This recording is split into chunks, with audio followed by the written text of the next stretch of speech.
My name is Jeremy, and today I welcome you to this year's annual Psychology Expo. Today we have many researchers talking to us about the topic of trauma. And first up, we have Jennifer Vasquez. Next, Gabriel Valenzuela.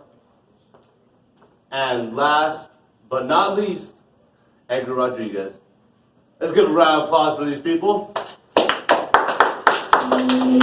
Clapping for myself.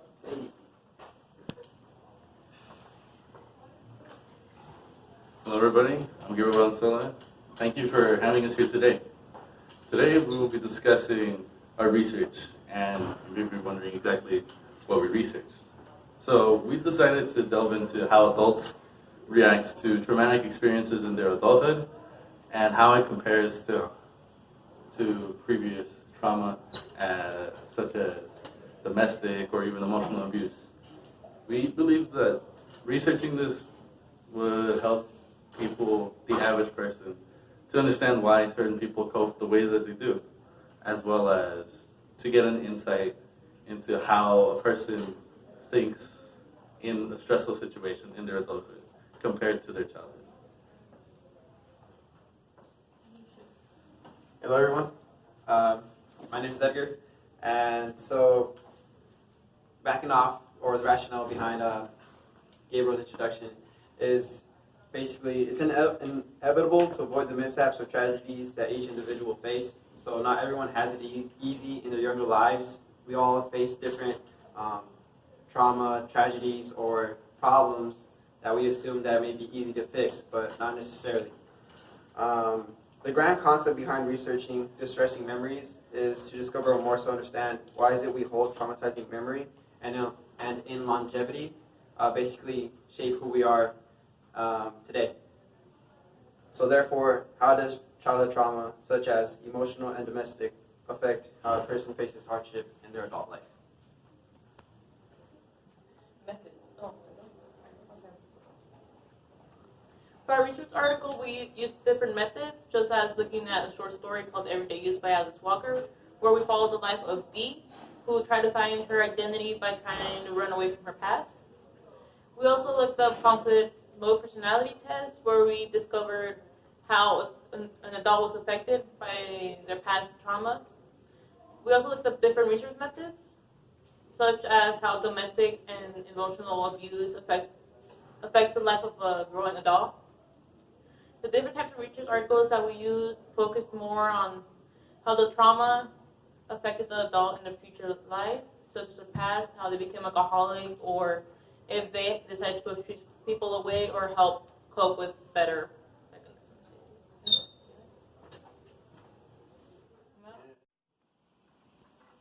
How does your research relate to you, and do you know anyone else that your research can relate to? I personally relate to this since I grew up in a traumatic environment. Every day there will be some form of trauma that I would have to come to cope and understand. And I believe that there's hundreds, even thousands of people who have to live through childhood trauma since it's very common now these days. Thank you for your question. I was also wondering, what led you to researching the effects of childhood trauma? What led me to research childhood trauma is really because I can relate to it personally. I feel like having a haunting past or traumatic past relates to your behavior as an adult and your choices you make as an adult.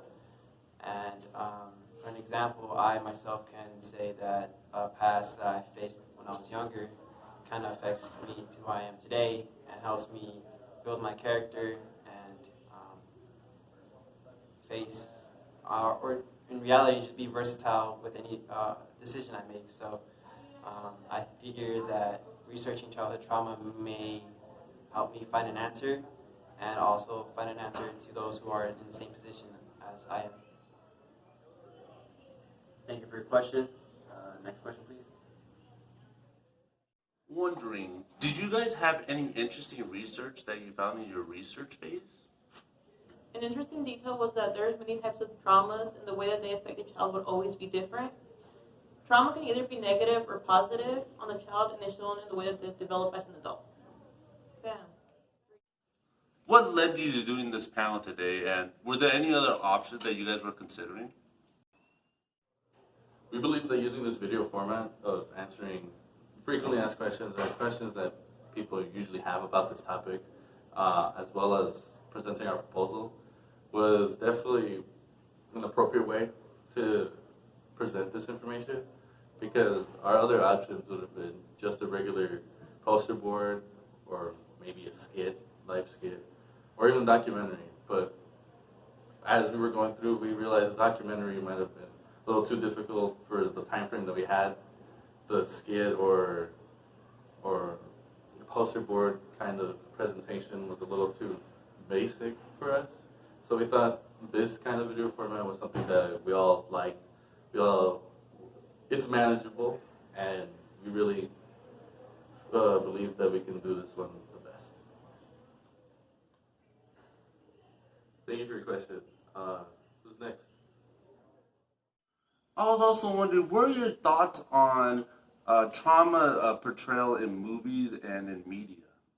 Honestly, all types of trauma is displayed in most movies and TV series, where I figure it is a simulation in the sense of oneself not dealing with the horror of such reality, but having an understanding that community violence, PTSD, childhood trauma, etc., have an effect of who we are in our everyday lives, and as a result, I see that people can reach an understanding and reach empathy, and also have a larger scope, or more so said, like a better understanding of the types of trauma that we all have or deal with every day.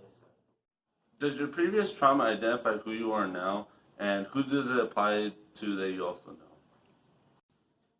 I believe that my previous trauma led me to be who I am now. It made me grow up at a faster rate than I would have. And I would believe that it applies to others in different ways, since depending on the type of environment and trauma that they face is the way that they grew up. When you first started your research on trauma, what did you expect the outcome to be? So throughout this research, I believe that there was definitely going to be a lot of people with substance abuse tendencies, which turned out to be true. Many of the things that I looked at related to alcohol dependencies, where people would more likely, if going through sexual abuse or neglect even, were more likely to be alcoholics in their later life. And in those situations, be more likely to drink and to suppress their memories, or just overall suppress whatever is happening at the time. How do you personally cope with your past trauma? So myself personally, for the past 4 years, or as long as I remember, maybe even my entire life, I have been in love with music. And for the past 4 years, I've been playing guitar. And playing guitar has definitely helped me express my emotions, express what I'm thinking, depending on how I play, what I play. And it's definitely a medium that I enjoy using to help cope with any stress or any trauma or anything bad that's happening currently in my life, or anything bad that previously happened, as well as a lot of teenagers nowadays playing video games. It's definitely an escape from reality, but also putting myself into another reality that is, for lack of a better word, whimsical, or something out there that I can immerse myself into if